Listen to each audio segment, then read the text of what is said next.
Hola familia, buenos días. ¿Me escuchan así? ¿Me escuchan? ¿Sí?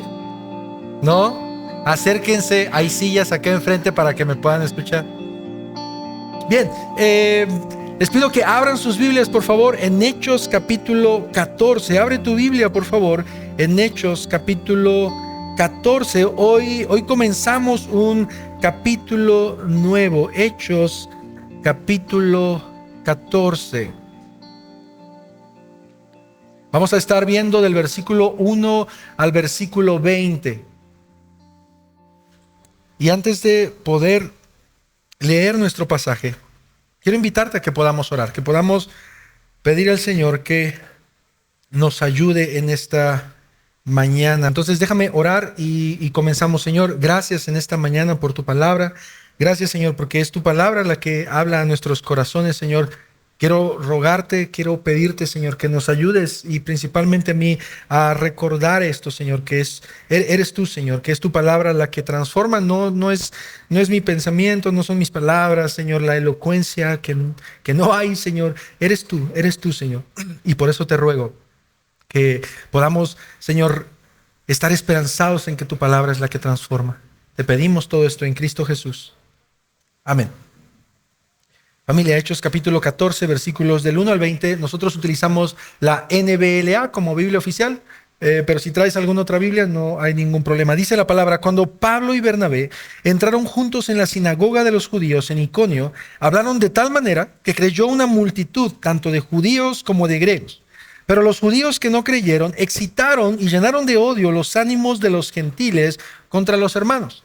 Con todo, se detuvieron allí mucho tiempo hablando valientemente, confiados en el Señor, que confirmaba la palabra de su gracia, concediendo que se hicieran señales y prodigios por medio de sus manos. Pero la gente de la ciudad estaba dividida, y unos estaban con los judíos y otros con los apóstoles. Cuando los gentiles y los judíos, con sus gobernantes, prepararon un atentado para maltratarlos y apedrearlos, los apóstoles se dieron cuenta de ello y huyeron a las ciudades de Licaonia, Listra, Derbe y sus alrededores. Y allí continuaron anunciando el evangelio. Versículo 8. Y había en Listra un hombre que estaba sentado, imposibilitado de los pies, cojo desde el seno de su madre, y que nunca había andado.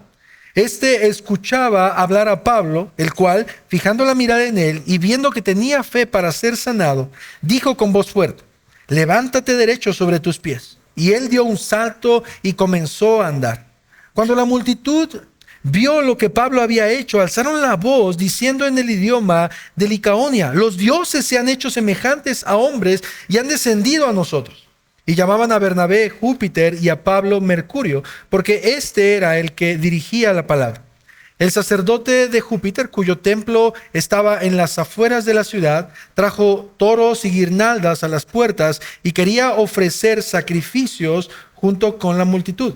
Pero cuando lo oyeron los apóstoles, Bernabé y Pablo rasgaron sus ropas y se lanzaron en medio de la multitud gritando: señores, ¿por qué hacen estas cosas? Nosotros también somos hombres de igual naturaleza que ustedes, y les anunciamos el evangelio para que se vuelvan de estas cosas vanas a un Dios vivo, que hizo el cielo, la tierra, el mar y todo lo que hay en ellos. En las generaciones pasadas, Él permitió que todas las naciones siguieran sus propios caminos, y sin embargo, no dejó de dar testimonio de Él mismo, haciendo bien y dándoles lluvias del cielo y estaciones fructíferas, llenando sus corazones de sustento y de alegría. Aún diciendo estas palabras, apenas pudieron impedir que las multitudes les ofrecieran sacrificios. Últimos dos versículos. Pero vinieron algunos judíos de Antioquía y de Iconio, y habiendo persuadido a la multitud, apedrearon a Pablo y lo arrastraron fuera de la ciudad, pensando que estaba muerto. Pero mientras los discípulos lo rodeaban, él se levantó y entró en la ciudad. Al día siguiente, Pablo partió con Bernabé a Derbe. Este es el pasaje, familia, que vamos a estar meditando en este tiempo que tenemos, y yo he titulado el sermón con el nombre de El ministerio de la iglesia local. Ese es el sermón que vamos a estar compartiendo en esta mañana: el ministerio de la iglesia local. quiero hacerte dos preguntas antes de comenzar. Bueno, y antes de eso, una de las cosas que yo he notado mucho en Hechos y que he aprendido, y espero que tú puedas recordar o aprender, es que Hechos tiene un llamado a la vida práctica a la iglesia local.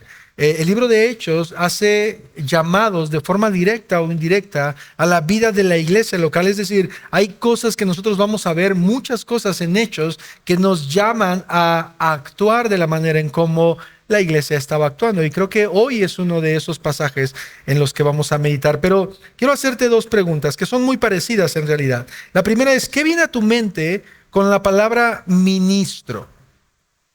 ¿Qué es lo que viene a tu mente? Lo primero que viene a tu mente con la palabra ministro. Segunda, un juez, gracias. Una enseñanza, un maestro, pastor, escuché por ahí. La segunda pregunta, ¿qué es lo que viene a tu mente cuando escuchas la palabra ministerio? Un ministerio. Servicio, compartir, escuché por ahí predicar también. Sabes, antes de ser pastor, hace algunos años, yo pensaba, cuando escuchaba esta palabra, se me venía a la mente un trabajo específico para alguien. Por ejemplo, un pastor, alguien que estuviera de tiempo completo, sirviendo dentro de la iglesia local, un misionero, un predicador, etcétera, etcétera. Tal vez tú estás pensando o has pensado lo mismo. A mi mente venía una persona detrás de un púlpito. No sé si eso es lo que viene a tu mente, lo que piensas tú. Y el día de hoy, familia, con este sermón que quiero compartir, tengo como propósito que tú y yo podamos aprender que un ministerio o un ministro no solo tiene que ver con alguien o con un trabajo dentro de la iglesia local o detrás de un púlpito. El propósito de mi sermón de esta mañana es que tú y yo podamos aprender que la iglesia tiene un ministerio dentro y fuera de estas cuatro paredes. Un llamado ministerial a cumplir con la gran comisión dentro y fuera de este local. Quiero que podamos recordar algo. Absolutamente todos los que estamos reunidos aquí y que nos llamamos cristianos, por supuesto, tenemos un propósito específico para ser salvados. Dios te salvó para algo más que solo congregarte un día a la semana.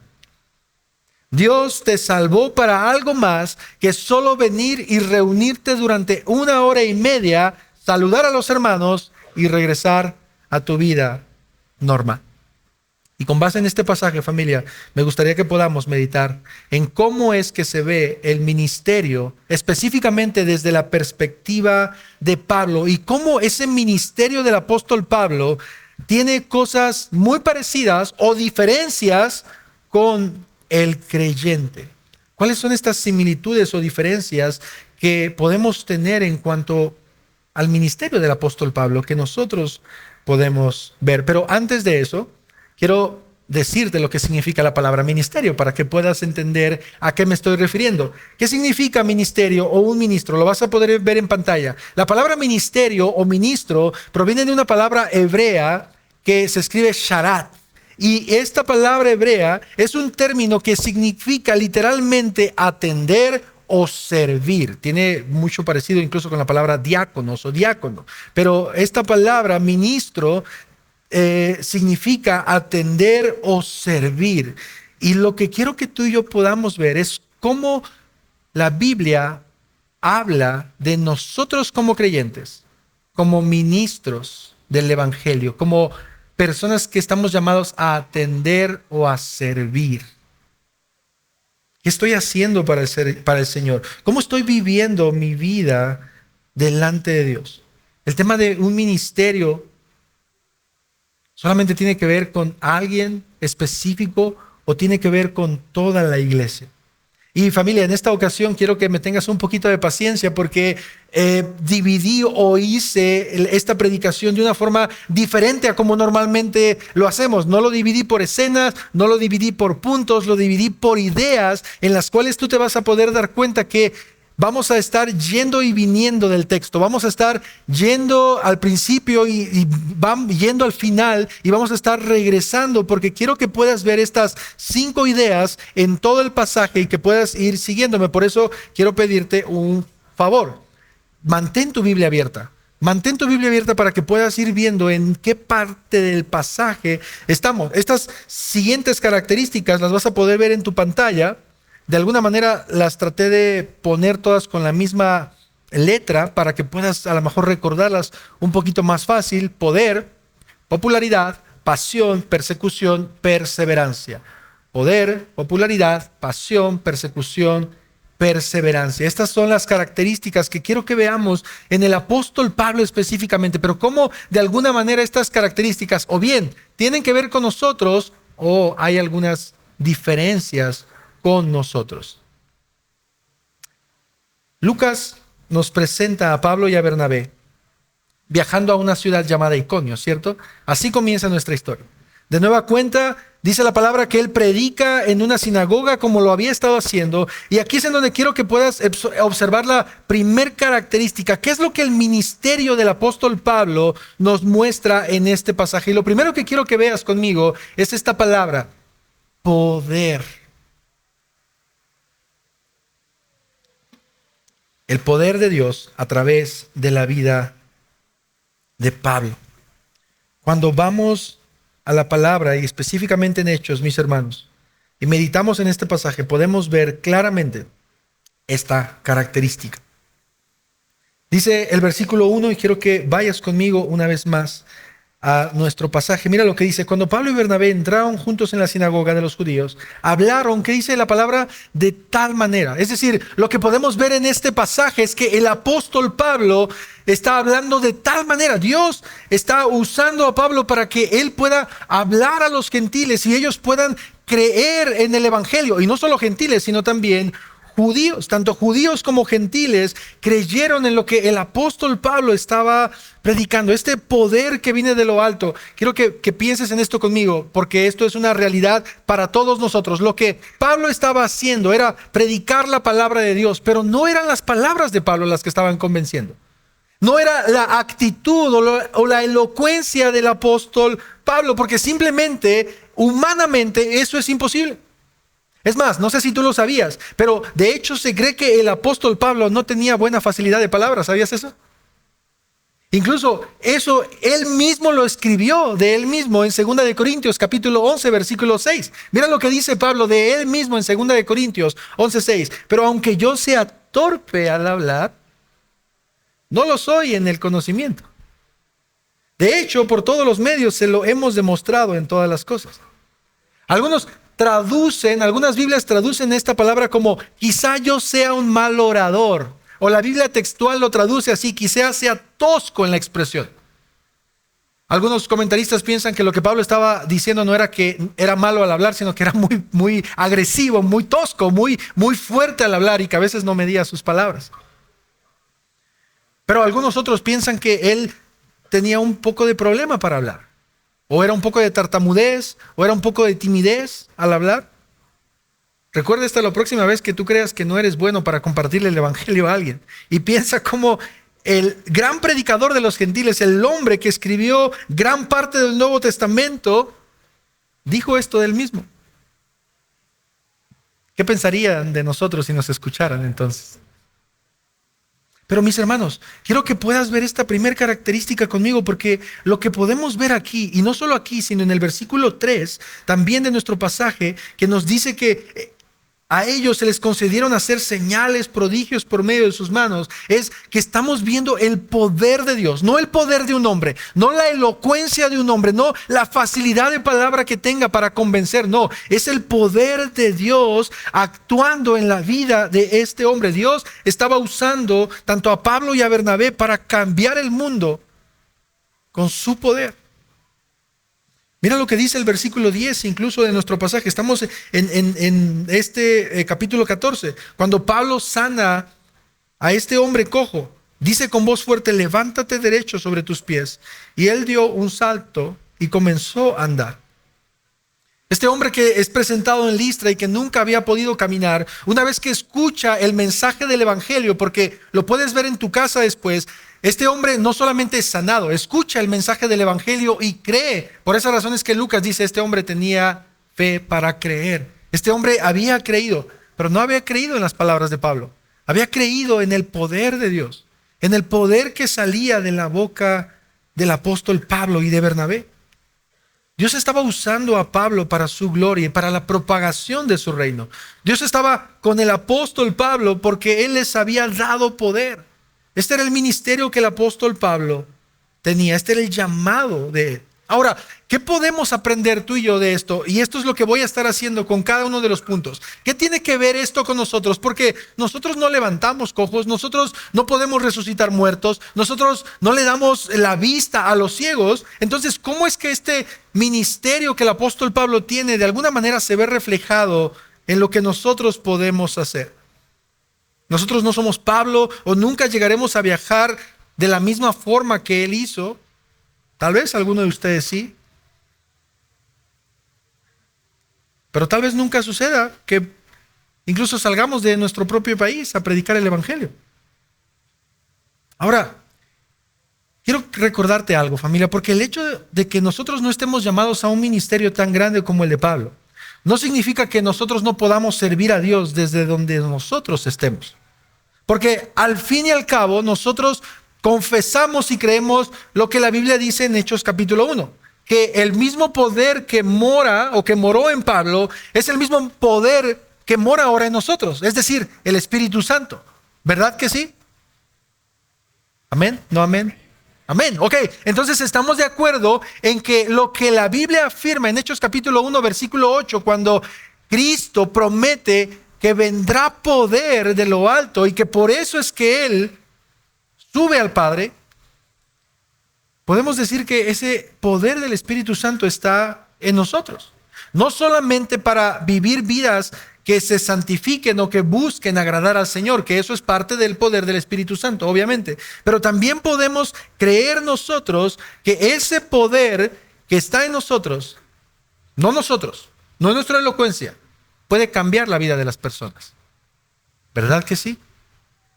En ese sentido, nosotros podríamos creer que tal vez nuestra elocuencia no es tan buena o que incluso nos sentimos incapaces de hablar de lo que Dios nos ha dado a nosotros. Sí, tú no estás viajando a las naciones y puede ser, como lo dije hace un momento, que nunca salgas de tu propio país, pero no es necesario. No es necesario salir para ser usado por Dios, de verdad, familia, no lo es. Yo recuerdo mucho cuando en una iglesia en la que yo estuve, se puso de moda esta idea, y voy a explicarlo antes de que a lo mejor piensen mal, pero esta idea de ser misionero, salir a las naciones. Esta famosa frase de Señor, envíame a mí, aquí estoy. Quiero ir a esas personas perdidas de Francia, de Inglaterra, de Japón, de Hawái, de Estados Unidos. No sé hablar francés, ni inglés, ni japonés, pero quiero que me envíes. Familia, quiero decirte algo. Dios no necesita enviarte a esos lugares. Que sí, están necesitados también del evangelio. Claro que sí. Por supuesto. Pero no necesita enviarte para que puedas comenzar a ser un ministro en donde tú estás. ¿Sabes? Uno de los problemas que tenemos como cristianos es que a veces confundimos muchas veces quiénes somos como creyentes y hacemos una diferencia entre lo secular y lo espiritual.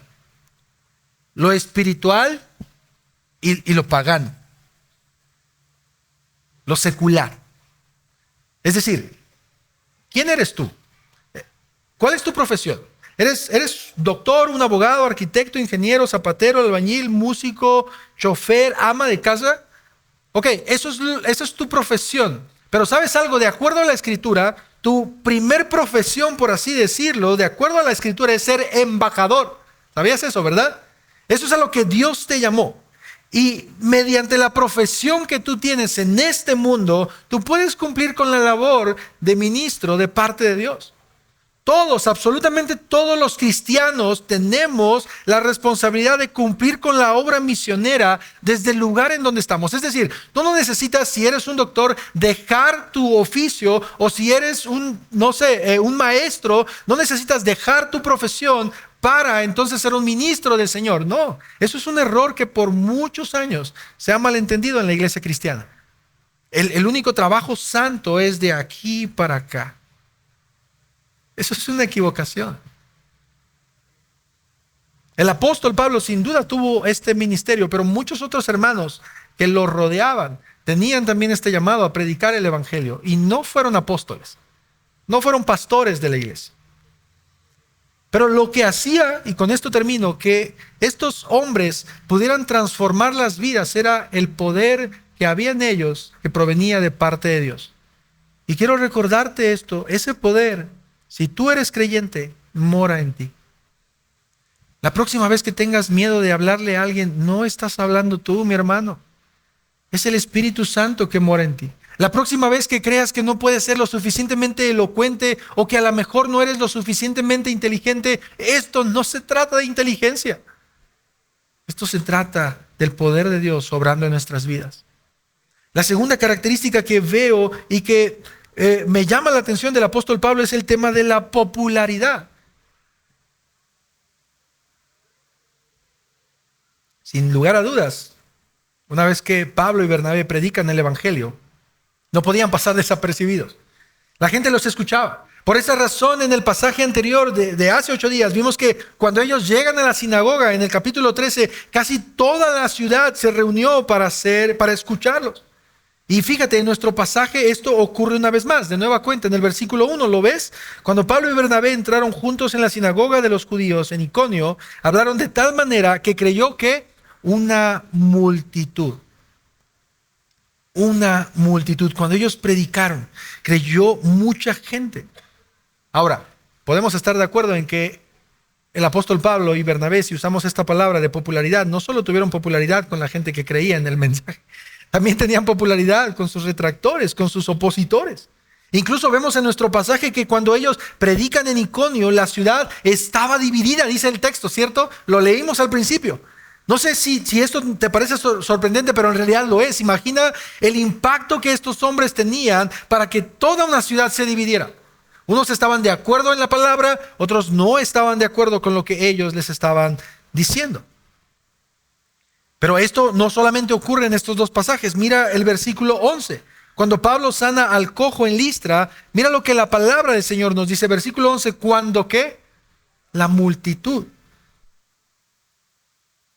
Cuando la multitud vio lo que Pablo había hecho, alzaron la voz diciendo en el idioma de Licaonia: los dioses se han hecho semejantes a los hombres y han descendido a nosotros. Ahorita vamos a ir a esa parte, pero quiero que puedas ver esto que nos está presentando el pasaje una y otra vez. El apóstol Pablo y Bernabé tienen popularidad delante de las personas. La gente quiere escuchar el mensaje del evangelio. Cuando Bernabé y Pablo sanaron a este hombre, captaron la atención de la multitud al punto de que ellos creían que los dioses los habían visitado.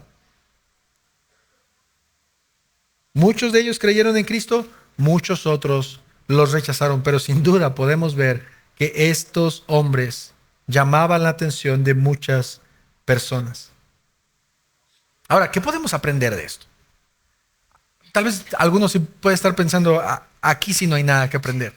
Yo en mi vida atraeré a las masas. Yo nunca podré predicar como Pablo y Bernabé. Es más, ni siquiera quiero tener esa popularidad de predicar el evangelio a lo mejor, para no solamente traer admiradores, sino también retractores. Y sabes algo, en efecto, yo creo que la gran mayoría de nosotros los cristianos no somos llamados a las masas. No somos llamados a ser Pablo o a ser un pastor MacArthur o a ser Miguel Núñez, Sugel Michelén, a ser Calvino, a ser Spurgeon. Creo que no tenemos ese ministerio. Pero te digo algo, familia. Tú y yo no necesitamos llegar hasta este punto para entonces servir al Señor con lo que nosotros tenemos. No necesitamos tener esa cantidad de audiencia para entonces sí servir al Señor con lo que Él nos ha dado y en el lugar en donde el Señor nos ha puesto. Te digo algo, Dios te ha puesto en el lugar en donde tú estás para que le sirvas. Por favor, entiende eso. Dios te ha puesto en ese lugar específicamente para que tú puedas hablar su palabra. Maestros, maestras, porque sé que aquí hay muchos. En ese salón con esos 10 o 20 niños, tú puedes servir al Señor. Puedes orar por esos niños, puedes enseñarles valores cristianos, puedes reflejar el amor de Dios a esos pequeños, aun cuando la mayor parte de los días te sacan canas verdes. Puedes hacerlo. Joven señorita, desde esa oficina, tú puedes mostrar el amor de Cristo, no maldiciendo a tu jefe, por ejemplo. no deseando que se caiga de las escaleras, no deseándole que le vaya mal. ¿Sabes? Puedes orar por ese compañero de trabajo que te está haciendo la vida imposible y compartir sobre tu fe. Tú puedes hacer la diferencia, podemos hacer la diferencia desde el lugar en donde el Señor nos ha puesto. No necesitamos de un púlpito.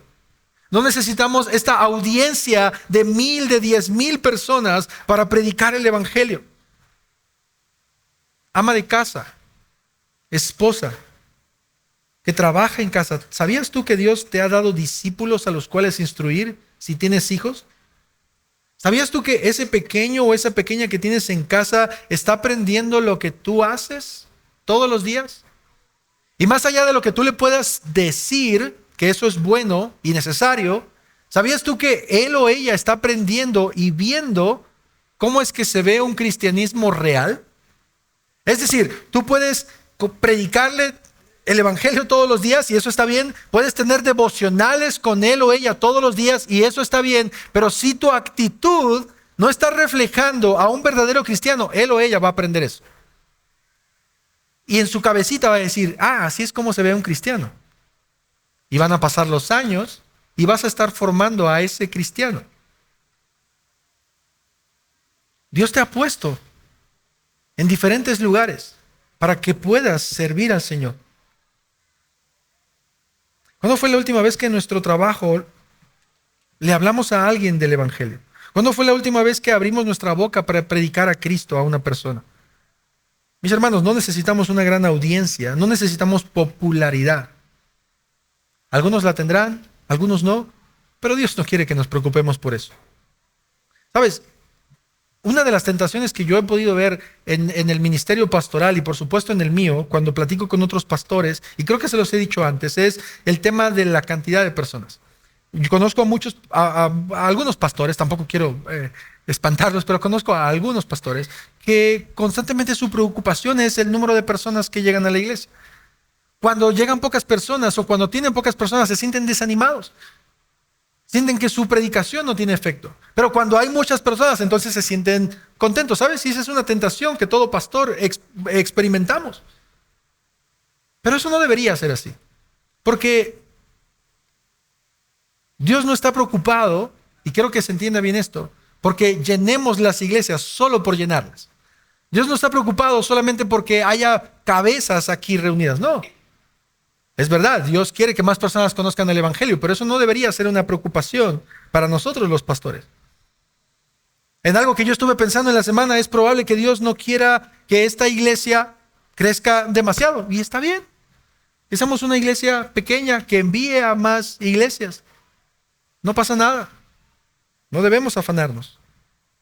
El ser ministros del evangelio no tiene nada que ver con el número de personas a las que podamos alcanzar. La tercera característica que quiero que veas junto conmigo, y que también es frecuente en el ministerio del apóstol Pablo, es la pasión. La pasión. Esta es una característica muy visible en Pablo. La pasión por hablar de Cristo era clara en sus vidas. Nuestro pasaje nos muestra que cuando ellos hablaban del evangelio, fíjate, no lo hacían con pereza, no lo hacían siendo personas pasivas. No, dice la palabra que ellos hablaban y cuando hablaban la gente los escuchaba. Aunque el texto no lo dice, pero nosotros podemos inferirlo, había pasión en ellos. La pasión por predicar el evangelio, estar compartiendo el mensaje. ¿Cuál mensaje? El mensaje más importante de todo el universo, que el Hijo de Dios descendió a la tierra para salvar a los pecadores. Y podemos ver esto porque aún a pesar de que ellos sabían que sus vidas corrían peligro, aún así ellos hablaban del evangelio. Ve conmigo al versículo 14, por favor, y mira lo que está pasando en este pasaje. Versículo 14 y 15, por favor.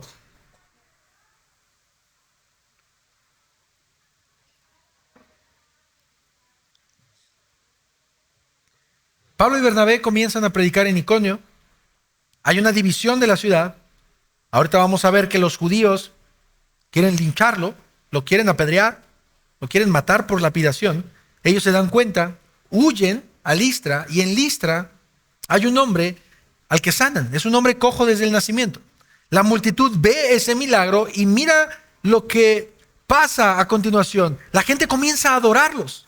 La gente comienza a pensar que tanto Pablo como Bernabé eran dioses. La gente comienza a ponerles guirnaldas, es decir, adornos de flores, no sé cómo decirlo, pero son estos adornos de flores. Traen un toro, matan al toro, sacrifican el toro, un sacrificio bastante caro, y comienzan a adorarlos. Pero ¿qué es lo que Pablo y Bernabé hacen? Versículo 14, pero cuando lo oyeron los apóstoles, Bernabé y Pablo, un paréntesis aquí muy rápido, la Escritura nos muestra que Cristo escogió a 12 apóstoles, ¿cierto? Después, dice el apóstol Pablo que como un abortivo, un fuera de tiempo, Cristo lo escogió también como apóstol. Cuando se menciona a Bernabé como un apóstol, en este sentido del pasaje, se le menciona como un enviado. Ese es el término o la definición de apóstol, como un enviado. Y en ese sentido es correcto decir que Pablo y Bernabé son apóstoles. Cierro paréntesis. Entonces, Pablo y Bernabé rasgaron sus ropas y se lanzaron en medio de la multitud gritando: señores, ¿por qué hacen estas cosas? Quiero que notes conmigo lo que Pablo y Bernabé hicieron. Ellos están viendo que empiezan a ponerles o a llenarlos de flores, traen un toro, lo sacrifican. Yo no sé, y no quiero agregar al texto, pero quiero imaginar que si los de Listra piensan que ellos eran dioses, había varios arrodillados ahí, porque los estaban adorando. Había varios que estaban confundiéndolos con dioses y seguramente varios postrados. Imagínate al apóstol Pablo y a Bernabé en esa situación. Ellos que venían a enseñar precisamente que solo a Dios adorarás y a Él servirás. Y ahora toda una multitud, un pueblo viene y se arrodilla ante ellos. Esta acción de rasgar sus vestiduras es una costumbre judía que precisamente demuestra dolor, demuestra sufrimiento. Y lo que ellos hacen es demuestran, aunque los de Listra no lo entendían, pero ellos se rasgan las vestiduras y se abalanzan en frente de la gente, de la multitud, yo creo que para frenarlos y decir: ¿qué están haciendo? Pero lo que quiero que puedas notar aquí es esta pasión que se ve evidente en el apóstol Pablo. Es decir, el apóstol Pablo no le dijo a Bernabé: ¿qué hacemos? No, o a ver, no, ellos se abalanzan en contra de la gente, los detienen e inmediatamente ¿qué es lo que hacen? Predican el evangelio. Nosotros también somos hombres de igual naturaleza que ustedes y les anunciamos el evangelio para que se vuelvan precisamente de estas cosas, de esta idolatría, de esto que está mal, al Dios vivo que hizo el cielo, la tierra, el mar y todo lo que hay en ellos. La gente se abalanza. Pablo y Bernabé se abalanzan sobre la gente, tratan de impedir esa idolatría, se rasgan las vestiduras. Ellos no querían eso, por supuesto que no. Eso era un pecado grave para los judíos. Ellos venían a anunciar las buenas nuevas a través del Dios verdadero. Pero este pueblo estaba ofreciendo sacrificios a mortales, a simples mortales, creyendo que ellos eran sus dioses. Mira cómo este texto, aunque no es el énfasis que le estoy dando, pero mira cómo este texto nos está mostrando la condición caída del hombre. ¿Te das cuenta cómo este texto nos muestra lo que todos nuestros corazones tienden a hacer? Es decir, buscamos idolatrar cualquier cosa que nos beneficie. La multitud estaba viendo cómo Pablo y Bernabé habían sanado a este hombre y entonces eso se convirtió en su Dios inmediatamente. Y entonces ellos comenzaron a adorar a su Dios. Pero al final vamos a ver qué es lo que ellos hacen con sus dioses. Cómo es que ellos responden después de que sus dioses no cumplieron con sus expectativas. Pero Pablo y Bernabé de inmediato responden a esto, pero mis hermanos lo hacen con pasión. Comienzan a hablar la palabra, no se quedan pasivos ante lo que estaba ocurriendo. No, ellos se oponen, rechazan todo tipo de adoración, reconociendo que la gloria no era de ellos, sino de Dios. Y por esa razón comienzan a predicar el evangelio. Ellos tienen una pasión por enseñar a las personas que estaban equivocadas. Pablo muestra esta actitud. Y aquí es en donde me gustaría que tú y yo podamos reflexionar un poco. Y yo lo estaba pensando en la semana dentro de mi corazón. A lo mejor pues, a veces hablo conmigo solo. Y a veces hablo en voz alta, sobre todo cuando estoy predicando. Y me hago estas preguntas yo. Pero yo pienso, yo vivo apasionadamente por el Señor. Estoy haciendo a un lado el predicar. Algunos podrían pensar, no, tal vez no es tan apasionado. No estoy hablando ahorita de predicar, estoy hablando de vivir. ¿Vivimos apasionados por el Señor? ¿Nos emociona todo lo que tenga que ver con Él? ¿Mostramos esa pasión a las demás personas en lo que hacemos, en lo que decimos? Cuando hablamos con Dios, ¿lo hacemos emocionados porque sabemos que lo que nosotros tenemos, lo que hemos creído, es el mensaje más importante de todos los tiempos? Somos creyentes que verdaderamente reconocemos que lo mucho que podamos hacer, lo mucho o poco que podamos hacer es por Él y para Él. Somos cristianos verdaderamente que dan gloria al Señor y que tienen esa pasión en sus corazones. Porque, ¿sabes? Esta es una característica que debería estar presente en la vida de todos.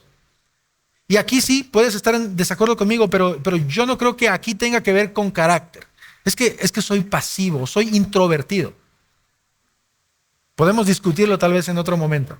Pero yo creo que esto no tiene nada que ver. Porque la pasión que Dios debe poner en nosotros por su palabra va más allá de quiénes seamos nosotros. Va más allá de que si somos callados al hablar. Eso es algo muy diferente. Me estoy refiriendo a cómo entendemos y cómo vemos el Evangelio. Es decir, ¿estamos apasionados por Cristo? ¿Estamos apasionados por Dios? ¿Amamos al Señor? Nuestro corazón debe recordarse constantemente de dónde Dios nos ha rescatado para que esa pasión pueda estar encendida constantemente. Nuestro corazón debería recordar constantemente que la gloria es de Dios y que nosotros vivimos para su gloria. Y esto es lo que el apóstol Pablo estaba demostrando. No solamente demostraba poder, no solo él tenía popularidad, también tenía una pasión por predicar el Evangelio. Y quiero que veas ahora otra característica que tiene que ver mucho con el ministerio del apóstol Pablo, y esta es la cuarta, que es persecución. ¿Vemos esta característica en su ministerio?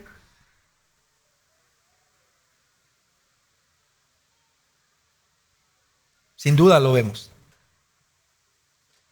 Si has estado con nosotros en Hechos desde el principio, puedes recordar que desde Hechos capítulo 9 se nos muestra la conversión del apóstol Pablo, ¿cierto?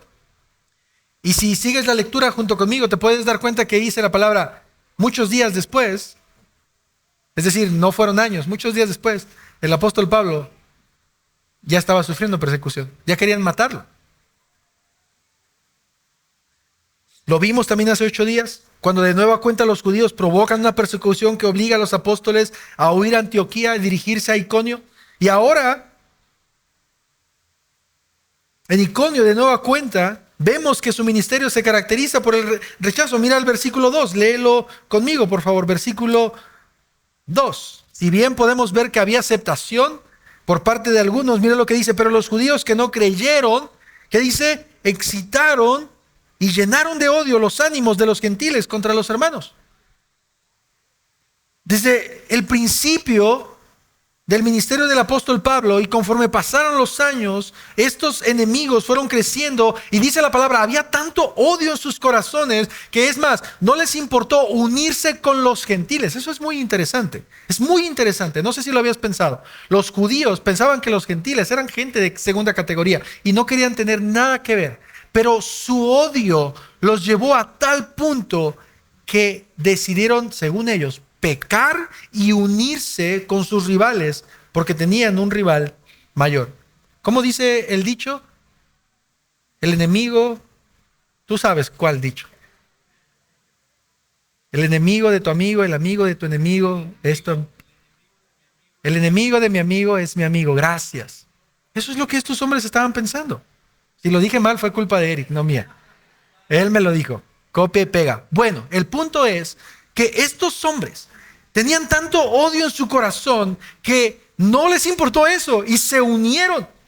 Versículo 5, mira lo que dice, cuando los gentiles y los judíos con sus gobernantes, ahora ya no solamente es judíos, gentiles, ahora son los gobernantes, prepararon un atentado para maltratarlo y apedrearlo. Los apóstoles se dieron cuenta de ello y huyeron a las ciudades de Licaonia, Listra, Derbe y sus alrededores. Y allí continuaron anunciando el evangelio. Estos judíos tramaron matar a Pablo y a Bernabé por lapidación, es decir, los querían apedrear como sucedió en Hechos capítulo 7 con Esteban, ¿recuerdas? Estos hombres tenían tanto celo que ellos buscaban matarlos, ya no solo correrlos de la ciudad, terminar con sus vidas. Se unieron a los gentiles, con los gobernantes, con tal de prácticamente linchar a estos hombres.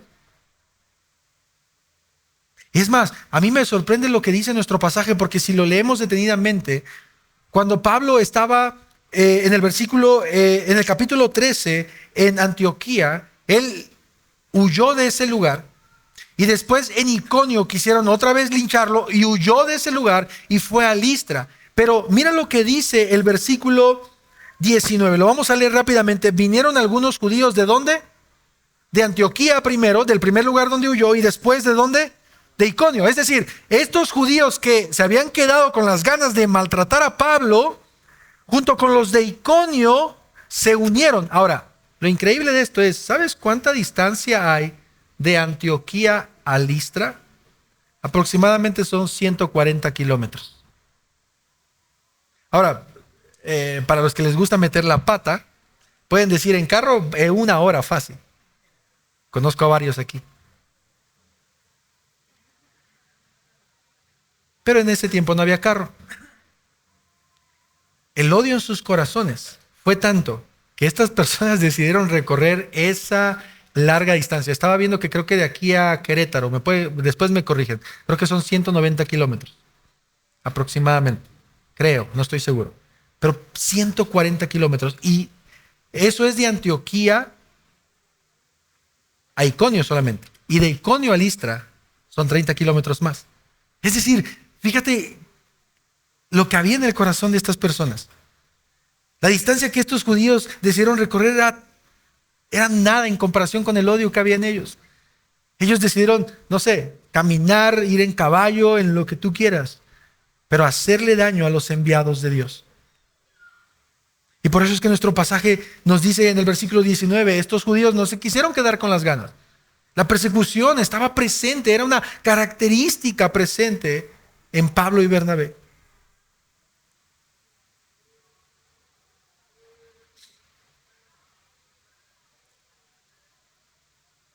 ¿Sabes?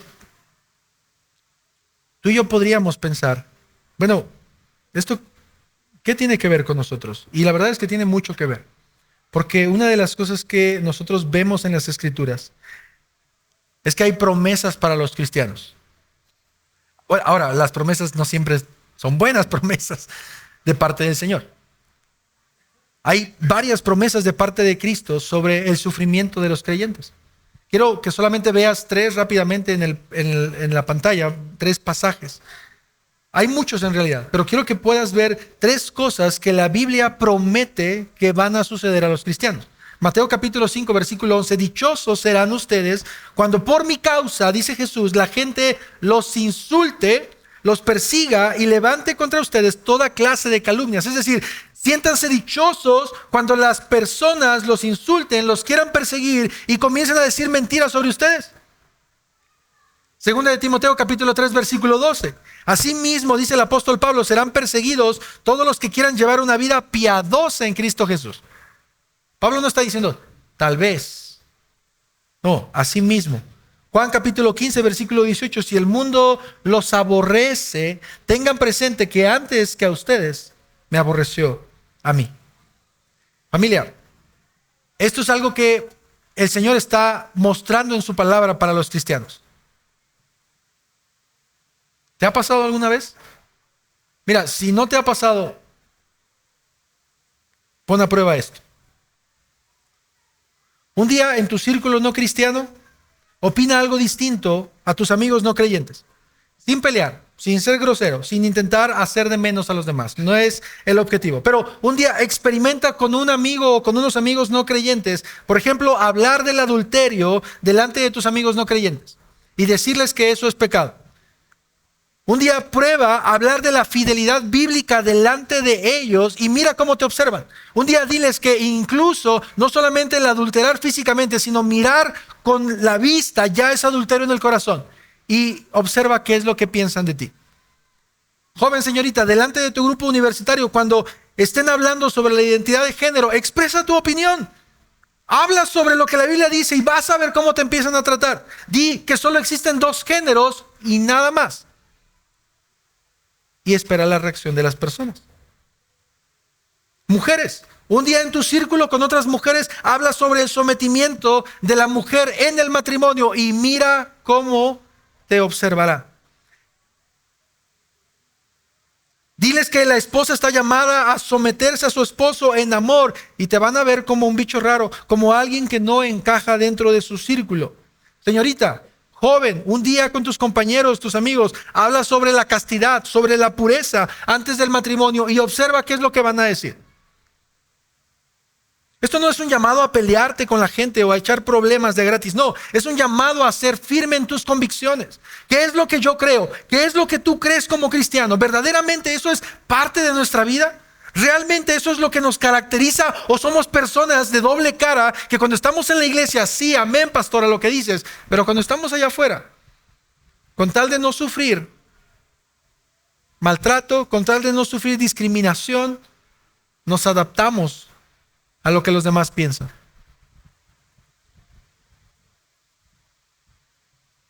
Es más, dentro de la iglesia sucede, familia. Cuando alguien peca y se busca en amor para ayudar, corregir a tu hermano, date cuenta cómo el pecado lo lleva a rechazarte y a llamarte santurrón, religioso. Sí, tal vez tú no vas a ser decapitado como Pablo o crucificado de cabeza como Pedro, pero sin duda, si tú eres firme en tus convicciones van a hacer que la gente te rechace. Y eso es algo que el Señor prometió en su palabra. Porque el mundo no ama a Dios. Y como el mundo no ama a Dios, no ama a sus hijos. Pero ¿sabes qué? La esperanza es que nosotros no estamos llamados a ser amados por el mundo. Estamos llamados a ser amados por Dios. Ese no debería ser el deseo de nuestro corazón, ser aceptados por el mundo, adaptarnos al mundo, ser aceptados por Dios, amados por Él a través de su Hijo. Y nuestras convicciones, si son firmes en el Evangelio, si verdaderamente nosotros creemos que esta es la palabra de Dios y que este es el manual de nuestras vidas y lo que determina lo que nosotros decimos, hacemos, pensamos, creemos, tarde o temprano nos vamos a meter en problemas. Pero Cristo dice, tranquilos, yo he vencido al mundo. En este mundo tendrán aflicción, pero yo he vencido a este mundo. Y la última característica que quiero que veas conmigo y que reflexiones, tiene que ver con la perseverancia. Esta es la última característica que quiero hablar contigo en estos pasajes. Y también lo vemos de varias formas en este versículo. Mira, de nuevo cuenta lo que dice el versículo 1. Cuando Pablo y Bernabé entraron juntos en la sinagoga de los judíos en Iconio, hablaron de tal manera que creyó una gran multitud, tanto de judíos como de griegos. Si algo caracterizaba al apóstol Pablo, era su terquedad por el evangelio. Era la perseverancia que él tenía.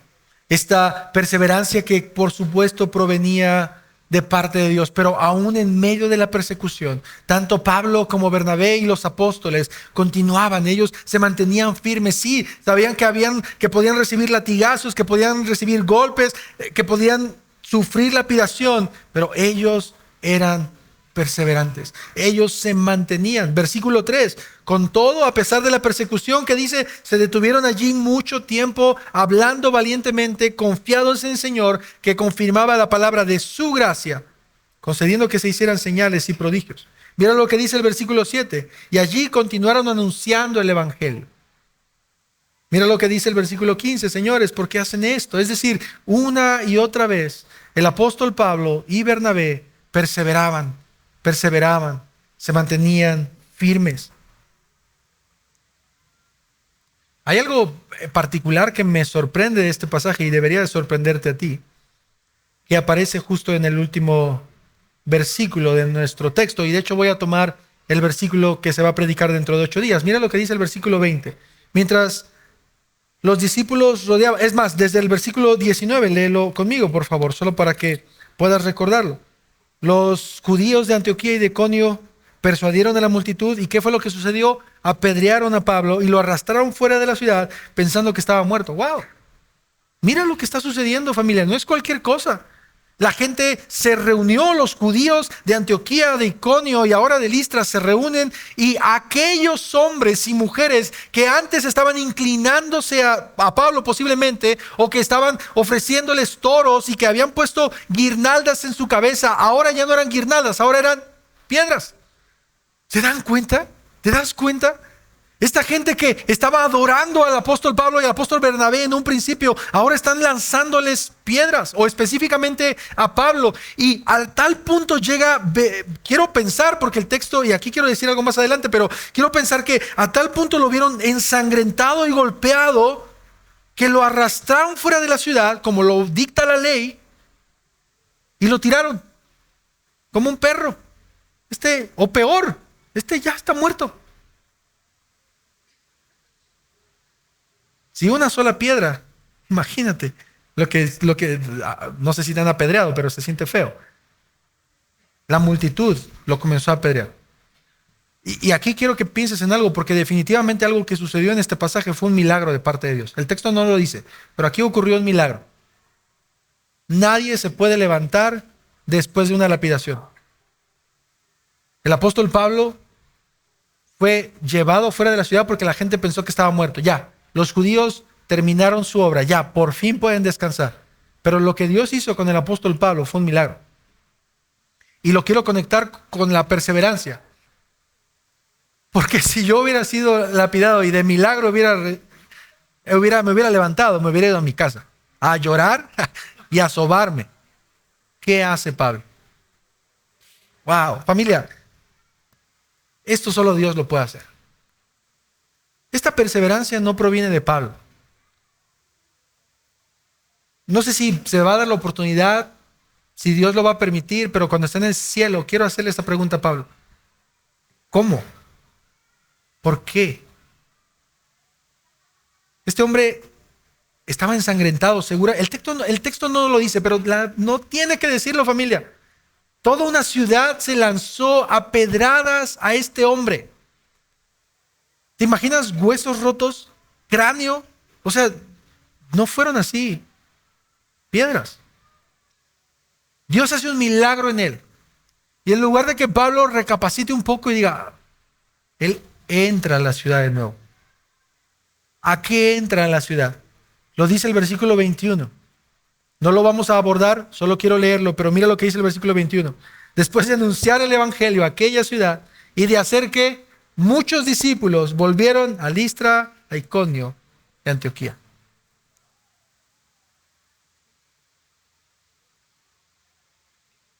Pablo persevera porque él sabe que la obra de Dios no había terminado.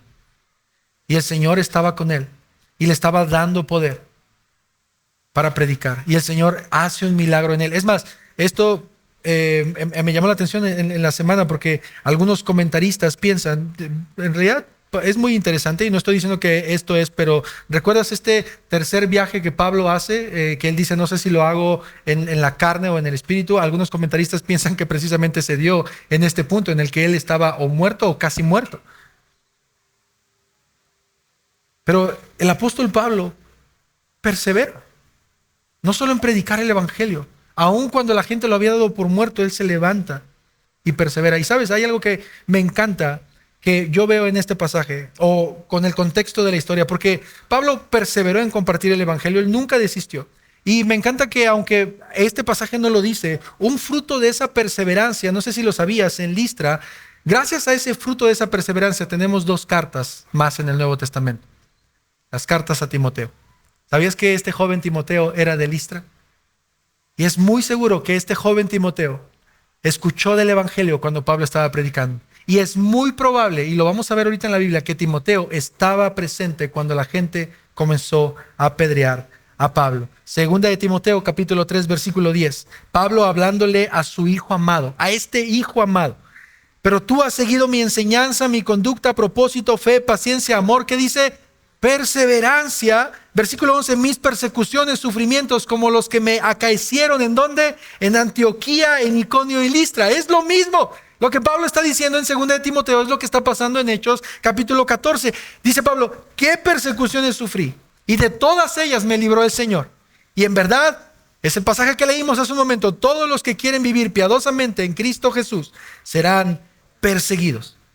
El discípulo amado de Pablo, este hombre que después se convirtió en un pastor, es fruto de esta perseverancia que Pablo estaba teniendo. Y sabes, familia, yo no sé a qué nos ha llamado el Señor específicamente dentro de su reino. Es decir, sí, a ser profesionistas, a tener un trabajo, a tener un negocio propio. Pero yo no sé cómo el Señor va a transformar vidas a través de nosotros. Pero tú no tienes que pensar que por tener poca elocuencia, no ser bueno al hablar, tu predicación, tu palabra que proviene de Dios no va a tener impacto.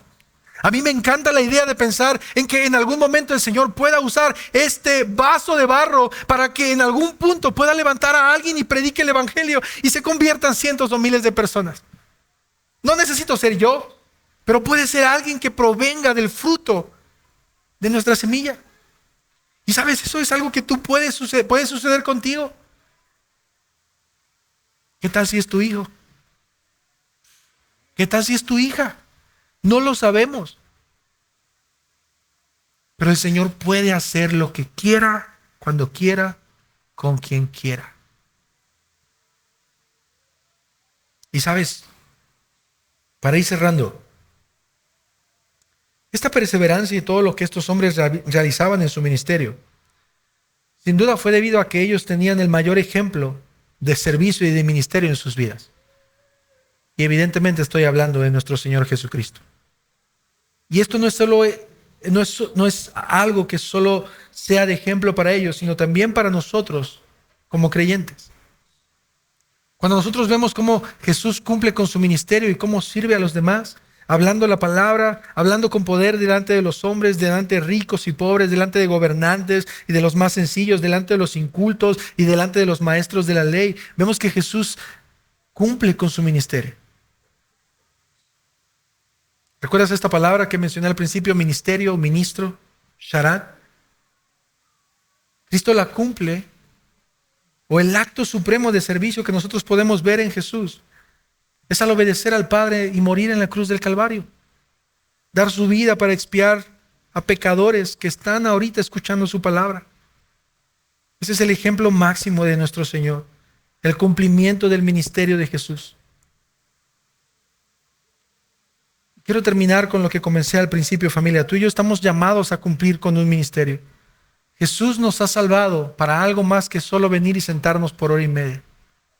Y creo que el libro de Hechos tiene mucho que decirnos al respecto y nosotros tenemos que comenzar a reflexionar y recapacitar en eso. No estamos llamados a ser solo cristianos de domingo. No solo estamos llamados a sentarnos, sino a poder confiar en que esto que el Señor nos ha dado es para compartirlo. Y es hablar de las verdades. Es verdad, a veces nos puede dar miedo, a veces podemos creer que la comisión o la gran comisión nos rebasa, pero no estamos nosotros llamados a cambiar corazones. Eso es algo que solo Dios puede hacer. Tú y yo estamos llamados a hablar y dejar que el Señor actúe. Dios puso a Bernabé y a Pablo como ministros a las naciones y a los gentiles. ¿En dónde nos ha puesto Dios? ¿En qué lugar te ha puesto Dios para hablar de Él y darle la gloria a Él? Te invito a que vivas tu profesión de fe para la gloria de Dios. Te animo a que exaltes al Señor desde el lugar en donde estés y que seas ejemplo en donde quiera que estés. Ponte de pie, familia, por favor. Nuestro servicio y ministerio no siempre tiene que ver con un púlpito, pero siempre tiene que ver con hablar de las grandezas de Dios a los demás. Acompáñame a orar. Señor, gracias por tu palabra. Señor, porque es tu palabra la que habla a nuestros corazones. Y yo quiero rogarte, Señor, que en esta tarde, Señor, seas tú hablando en nuestras vidas. Señor, te necesitamos tanto. Señor, y queremos rogarte, Padre, que pongas estas palabras en nuestra boca, porque hay muchas personas, Señor, a nuestro alrededor que necesitan escuchar tu palabra. Señor, de verdad, perdónanos. Perdónanos porque no hemos sido mayordomos, ministros fieles a tu evangelio. Hemos errado, Señor, hemos fallado. por pereza, por temor, por el no querer ser rechazados, Señor. Pero te pedimos, Señor, que nos ayudes.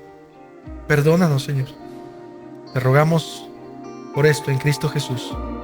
Amén. Puedes tomar tu lugar, familia, por favor.